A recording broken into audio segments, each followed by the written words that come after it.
नमो नमः छात्रः। अद्य वयं 12 पाठः संस्कृतभाषायाः महत्त्वम् इति विषये अध्यापनकार्यं कुर्मः। सर्वासु भाषासु संस्कृतभाषा प्राचीनतमा भाषा अस्ति। अस्माकं संस्कृतिः भाषायामेव निहिता। संसारस्य प्राचीनतमः चत्वारः वेदः ऋग्वेदः, यजुर्वेदः, सामवेदः, अथर्ववेदश्च संस्कृतभाषायां विद्यन्ते। वाल्मीकिना विरचितं रामायणं प्रथमं छन्दोबद्धं महाकाव्यम् अस्ति। अस्मिन्नेव काव्ये सामाजिकाः आदर्शाः निहिताः सन्ति। यथा रामस्य पितृभक्तिः, भरतस्य त्यागः, दशरथस्य पुत्रवात्सल्यं च। महाभारतं नाम संस्कृतस्य ग्रन्थः विश्वज्ञानकोशः प्रतीयते।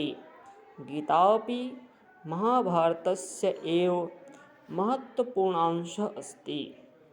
अस्यां भाषायां कविकुलगुरु कालिदासेन अभिज्ञानशाकुन्तलं नाम विश्वप्रसिद्धं नाटकं विरचितं। गीतिकाव्येषु तस्य मेघदूतं प्रसिद्धम् अस्ति। जयदेवेन विरचितं गीतगोविन्दं नामकं गीतिकाव्यमपि सर्वाधिकं लोकप्रियम् अस्ति। भारते प्रायः सर्वे जनाः संस्कृतभाषायामेव परस्परम् आलपन्ते स्म। तद्यथा एकदा भोजराजः गच्छन् मार्गे एकं भारवाहकं दृष्टवान्। तस्य शिरसि गुरुतरं भारं दृष्ट्वा भोजराजः तं पृच्छत्, अपि भारो बाधति? भारवाहकः शीघ्रमेव अवदत्, भारो न बाधते राजन्, यथा बाधते।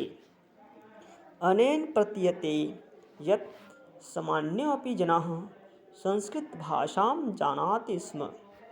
शनैः शनैः संस्कृतभाषायाः व्यवहारः शिथिलो अभवत्, किन्तु अद्यापि संस्कृतकक्षासु संस्कृतभाषां जीवितभाषारूपेण पाठ्यते। भाषासु मधुरा इयं भाषा भारतीयसंस्कृतेः रक्षार्थं ज्ञानवर्धनार्थं च संस्कृतभाषा अवश्यमेव पठितव्यः। प्रश्नोत्तर अहं भवतः लिखिष्यामि। नमो नमः छात्रः। पुस्तकं पठित्वा अनुवादं लिखतु। इस पाठ का अनुवाद है संस्कृत भाषा का महत्व। पहला जो पैराग्राफ है इसका अनुवाद है, सर्वासु भाषासु अर्थात सभी भाषाओं में संस्कृत भाषा प्राचीनतम भाषा है। हमारी संस्कृति भाषा में ही निहित है। संसार की सबसे प्राचीन चारों वेद ऋग्वेद, यजुर्वेद, सामवेद और अथर्ववेद संस्कृत भाषा में ही विद्यमान हैं। वाल्मीकि द्वारा रचित रामायण प्रथम छंदोबद्ध महाकाव्य है। इसी काव्य में ही सामाजिक आदर्श निहित है अर्थात समाहित हैं। जैसे राम की पितृभक्ति, भरत का त्याग और दशरथ का पुत्र वात्सल्य। महाभारत नाम का संस्कृत का ग्रंथ विश्व ज्ञान कोश लगता है। गीता भी महाभारत का महत्वपूर्ण भाग है। इस भाषा में कवि कुलगुरु कालिदास ने अभिज्ञान शाकुंतलम नामक विश्व प्रसिद्ध नाटक लिखे हैं। गीति काव्यों में अर्थात गेय काव्यों में उसका मेघदूत बहुत प्रसिद्ध है। जयदेव के द्वारा रचित गीत गोविंद नामक गेय काव्य भी सर्वाधिक लोकप्रिय है। दूसरा पैराग्राफ का अनुवाद है।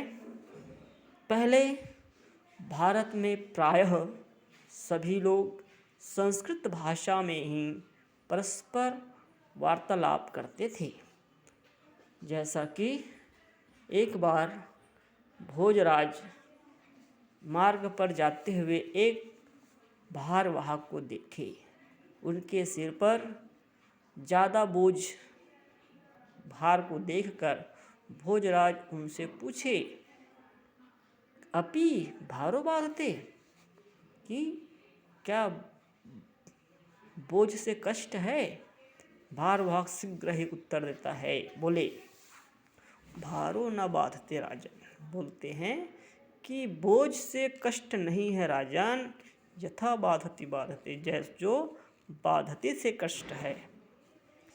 अतः प्रतीयते, इससे प्रतीत होता है, लगता है कि सामान्य लोग भी जन संस्कृत भाषा जानते थे। धीरे धीरे संस्कृत भाषा का व्यवहार में कमी होती गई, किंतु अद्य भी संस्कृत कक्षाओं में संस्कृत की भाषा जीवित भाषा के रूप से पाठ किया जाता है। भाषाओं में मधुर यह भाषा भारतीय संस्कृति की रक्षा के लिए, ज्ञानवर्धन के लिए संस्कृत भाषा अवश्य ही पढ़नी जानी चाहिए।